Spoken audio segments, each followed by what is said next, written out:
We are on the brink of a new year, and with the new year comes new games. Hi folks, it's Falcon, and today on gameranx, the top 10 new games of the first half of 2025. At number 10 is Sid Meier's Civilization VII, the latest 4X extravaganza from Firaxis Games. Now, I'm not going to say this is like a major departure for Civilization, but they've added quite a few interesting things. First, ages. You have antiquity, exploration, and modern periods. In between each, there's crisis points where you have to decide what elements that you keep from the previous age as you move into the next. I do think that's a pretty cool sounding idea. It also is going to allow you to do some weird alternate history stuff. An example I have seen in the leaders in civilization swapping, like Benjamin Franklin of revolutionary United States fame, building the Great Wall of China. At the heart of it, though, it's still Civilization. If you like previous games, I'm sure you're not going to be particularly out in the cold with what's going on here. But these are some interesting ways of mixing up the formula that I think honestly sound good. They could not be good. I don't know. We'll see. Obviously, great ideas can be executed well, and bad ideas can turn out better than you expect. So we'll have to wait for the pudding to see if the proof is in it. Civilization 7 is coming to PC, and when I say PC, I mean Windows, Mac, and Linux. It's coming to the PlayStations, the Xboxes, and Nintendo Switch as well, all on February 11th.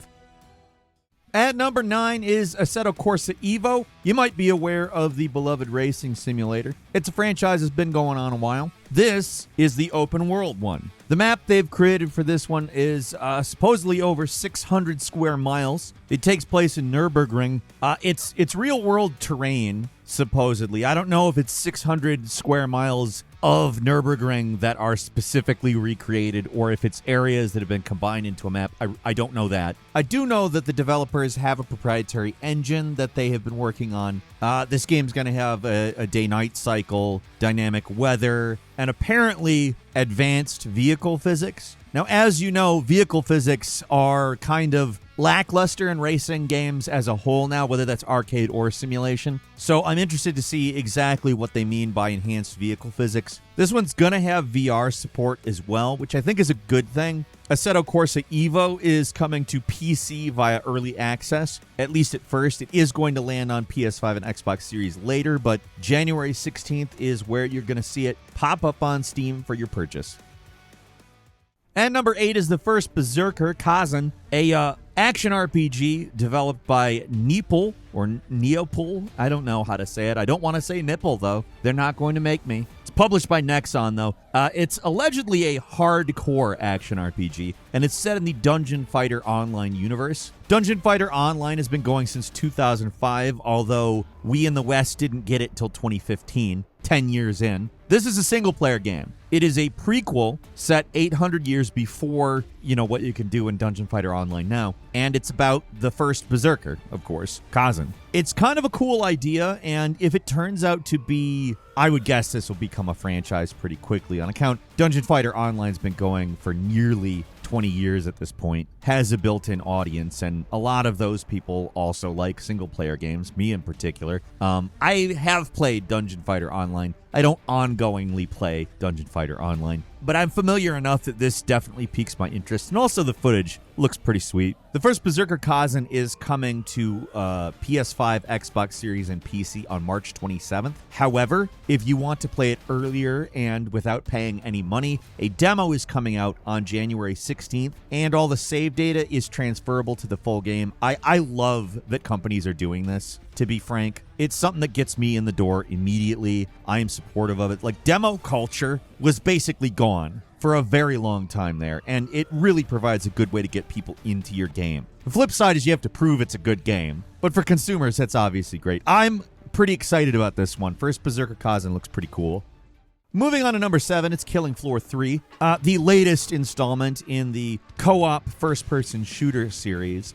This one actually takes a pretty big jump where Killing Floor 1 and 2 are set in the sort of near future. This one jumps to 2091. And the reason for that is to plop you into a more dystopian, crazier world where Khazan is more powerful and the Zeds are much more advanced. I think from a gameplay perspective, it's probably a good idea because it gives them a lot of excuses to kind of go full maximalist in everything. It's a bit of a new direction, although it doesn't look supremely different from Killing Floor 1 and 2. They're touting new enemy AI in this game, which I think is good. I just love that we've gone back to talking about how good enemy AI is. Now, it's probably a result of all the AI hype, but if that gives us good NPCs/enemy AI in games, I'm all for it. I don't care why, I just care that it's happening.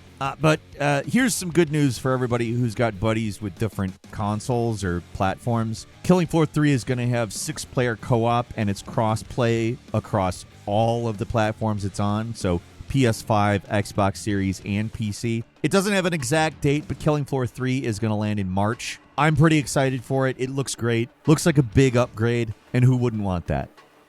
And number 6 is Kingdom Come Deliverance 2. As you know, the original game has gotten a lot of praise, acclaim for being a very immersive and realistic game. It doesn't look like they're switching direction. In fact, it looks like they're even more leaning into that commitment to realism. And I particularly like that they're doing that in the combat mechanics, as opposed to just being like, well, it's more unforgiving and that's more realistic. They're talking about the swordplay being much more fluid. They're talking about refining the archery system. And as a byproduct, they might be a little less forgiving. But the idea is to make them more realistic as opposed to just harder. I don't know. Some developers seem to have this weird belief that harder equals more realistic, and that's definitely not true. We'll see if it ends up being harder. I don't know. This one's actually got 2 distinct maps, so the world is quite a bit bigger. In fact, nearly double, because both maps are apparently roughly the size of the original's single map. I don't know, in a lot of ways, it really seems like this is a large upgrade from the first game. And if you enjoyed the first game, I'm sure it's going to be worth playing when it comes to PS5, Xbox Series, and PC, February 4th.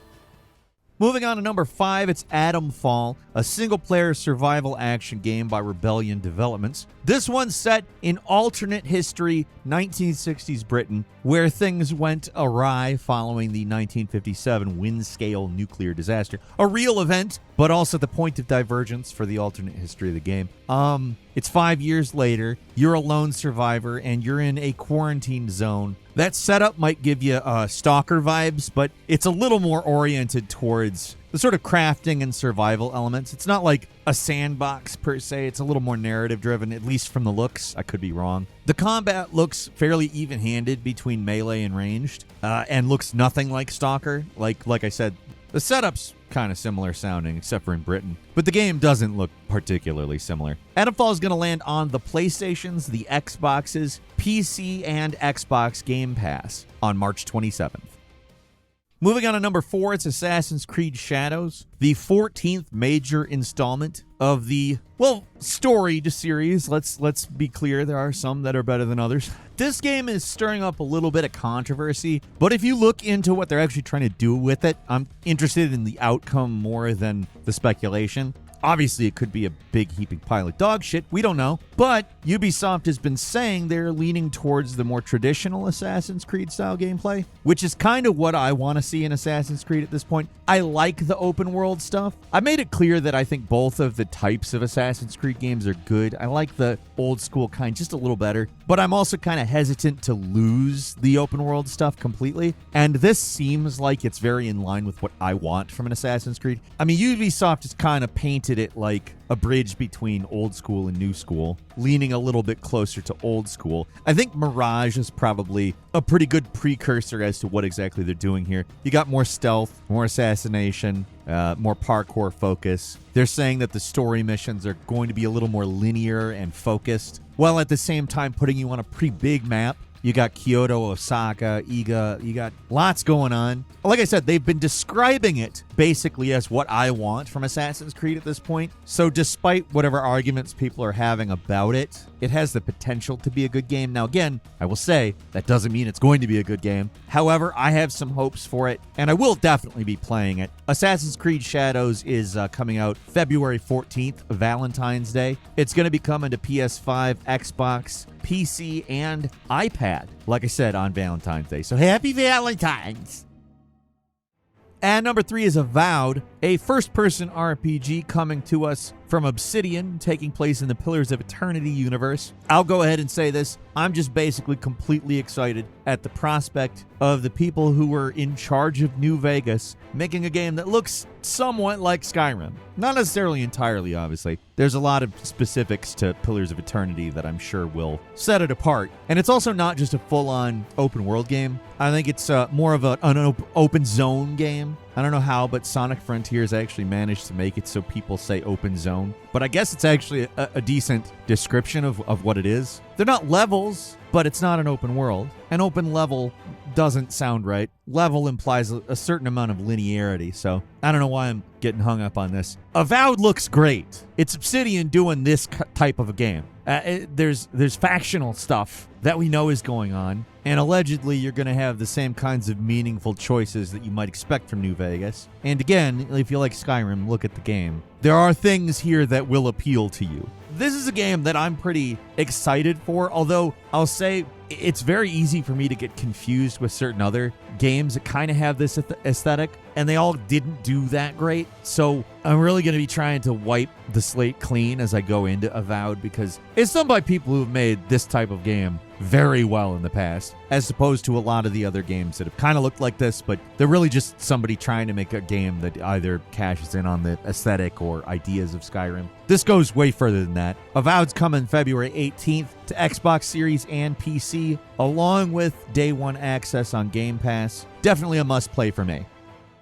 And number 2 is Split Fiction, a co-op adventure game coming from Hazelight Studios, the creators of It Takes Two, and obviously continuing on the innovations they made with that game. In this one, you take the roles of Mio and Zoe, who are two different writers, a science fiction writer and a fantasy writer, and basically it takes them through an adventure that you could probably figure out exactly what it is, combines both worlds and makes them have to collaborate. I don't know, actually a pretty good idea for an adventure game. Something else that I think is really cool, you have to play it co-op, obviously, it's a split-screen game, but they're doing something pretty cool here called the Friends Pass. If you want to play the game with a friend and they don't own the game, you can invite them to join the adventure, and it doesn't matter what platform they've got, it's all cross-platform, and frankly, that's cool as shit. The game's coming out on PS5, Xbox Series, and PC March 6th.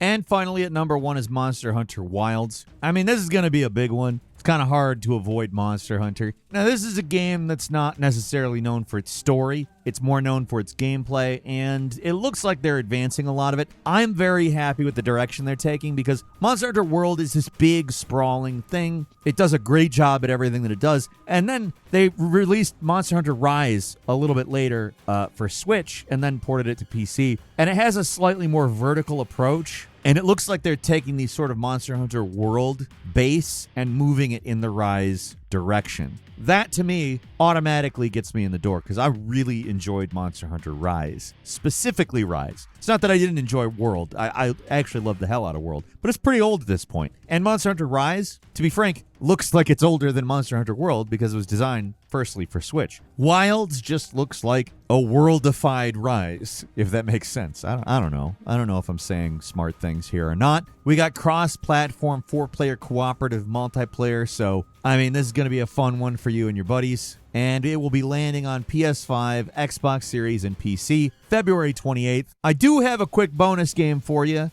Metal Gear Solid 3 Delta is allegedly coming out the first half of 2025. If you're unaware, it's a full remake of Metal Gear Solid 3 Snake Eater, including all of the original voice cast. Allegedly, there's a couple of new lines from a few people, but it's not like a re-recording of the whole game. It mainly preserves the original. And obviously, it's a much better looking game. Uses Unreal Engine 5, but allegedly, they're doing everything possible to maintain the gameplay, at least with some modern quality of life conveniences. I'm personally super excited for when it lands on PS5, Xbox Series, and Windows, hopefully first half. I don't want to wait that long for it. It looks great. I do have hopes that this does well and they decide, maybe all of the Metal Gear Solids deserve this treatment.